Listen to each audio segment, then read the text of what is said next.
एक दफा का जिक्र है, किसी मुल्क में एक राजा हुकूमत करता था। वो बहुत ही नेकदिल इंसान था। वो अपनी राया का बहुत ख्याल रखता था, इनकी हर एक बात ध्यान से सुनता था। एक दिन राजा ने राजू को बुलाकर पूछा, राजू जी, हमारे कस्बे में सब ठीक तो है? किसी को कोई तकलीफ तो नहीं है? नहीं राजा साहब, हमारे कस्बे में सब ठीक है, किसी को कोई तकलीफ नहीं है। अच्छा, मैं अपने गांव में ऐसा ही चाहता हूँ कि सब कुछ ठीक रहे। फिर भी मैं अपनी तसल्ली के लिए जाकर देखता हूँ कि सब कुछ ठीक तो है।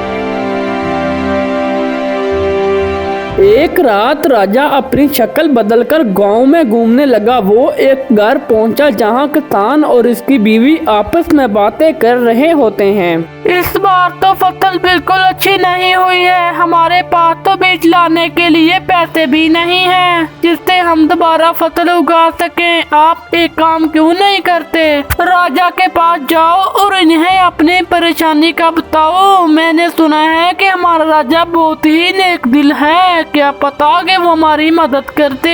राजा से मिलना इतना आसान नहीं है जितना आप समझ रही हो। अगर मैं राजा से मिलने जाऊँ तो दरबारी मुझे रोक लेंगे, वो मुझे अंदर भी नहीं जाने देंगे। देखिए, फसल भी खराब हो चुकी है और घर में खाने के लिए कुछ भी नहीं है। पूरा साल हम बिना राशन और पैसे के कैसे रहेंगे? मेरी बात मानो, सुबह राजा के पास जाओ। तुम कहती तो ठीक हो, मैं कल ही राजा के पास मदद के लिए जाता हूँ। राजा कमर और इसकी बीवी की बातें सुन रहा होता है। अरे, इस साल फसल खराब होने की वजह से सारे किसान दुखी हैं और मुझे किसी ने बताया तक नहीं। फिर राजा अपने महल चला जाता है और पूरी रात किसानों के बारे में सोचता रहता है।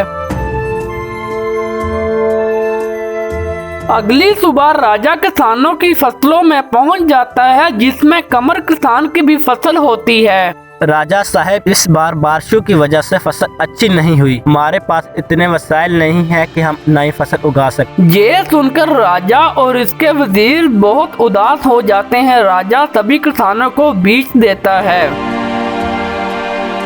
जिसमें कमर किसान भी शामिल होता है, और फिर तभी इस बीज से फसल उगाना शुरू कर देते हैं। लेकिन कमर किसान के दिल में लालच आ जाता है। वो थोड़े से बीज अपने खेतों में डाल लेता है और बाकी सारे बीज बचा लेता है। देखिए, आप जो कर रहे हो वो बिल्कुल ठीक नहीं है। राजा ने बीज तो हमारी मदद के लिए दिए थे ताकि हम फसल उगा सकें। आपने थोड़ा सा बीज फसल में डालकर बाकी बचा लिया है। अरे बेवकूफ, राजा बहुत पागल है। वो हमारी खराब फसल देखेगा, वो हमें न्यू बीज देगा फसल उगाने के लिए। नहीं जी, इस तरह राजा को धोखा देना ठीक नहीं होगा। इन्होंने आपको बीज फसल उगाने के लिए दिए हैं। अरे, ये सब कुछ मैं तुम्हारे लिए ही कर रहा हूँ। राजा जी हमारी खराब फसल देखकर हमें इसके बदले में नए बीज देंगे। कमर की बीवी कमर को खूब समझाती है, लेकिन वो अपनी बीवी की एक नहीं सुनता, सारे बीज बचा लेता है।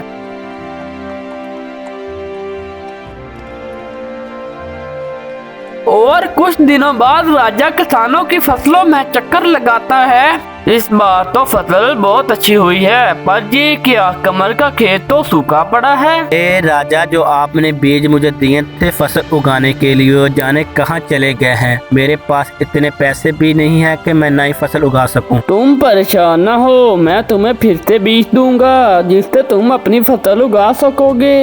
ये सुनकर कमर बहुत ज्यादा खुश हो जाता है। अरे, राजा को कुछ पता नहीं चला और मुझे दोबारा बीज मिल गए हैं। मैं इस बार बीजों को बेचकर अच्छे पैसे कमा लूंगा।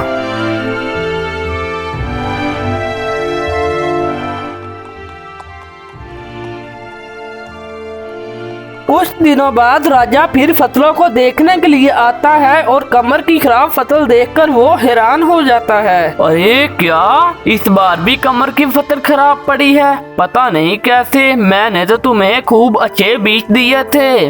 राजा जी, जो आपने बीज दिए थे वो इस बार फिर गायब हो गए हैं। जाने वो कहाँ चले गए हैं, मुझे इसके बारे में कुछ पता नहीं चल रहा। हर बार तो बीज खराब नहीं हो सकते, जरूर दाल में कुछ काला है। मुझे तो पता पता लगाना होगा। फिर राजा कमर को इस बार बीज के बदले गठरी दे देता है। अच्छा ठीक है, ये पैसे लो और इस बार बीज खरीद कर अपनी फसल उगाना। इस गठरी को कल सुबह ही खोलना।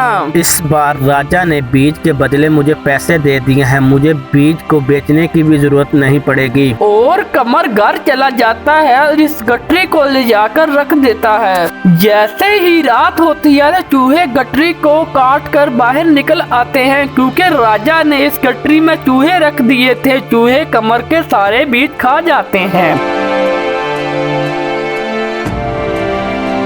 अरे मेरी गठरी कहाँ गई? मैंने तो अलमारी में रखी थी। ओए मैं तो लुट गया, बर्बाद हो गया, मेरी जिंदगी तबाह होगी। मैं फसल के लिए पैसे कहाँ से लेके आऊंगा? मैंने तो पहले ही कहा था कि ये सब मत करो, आप खुद ही देखो।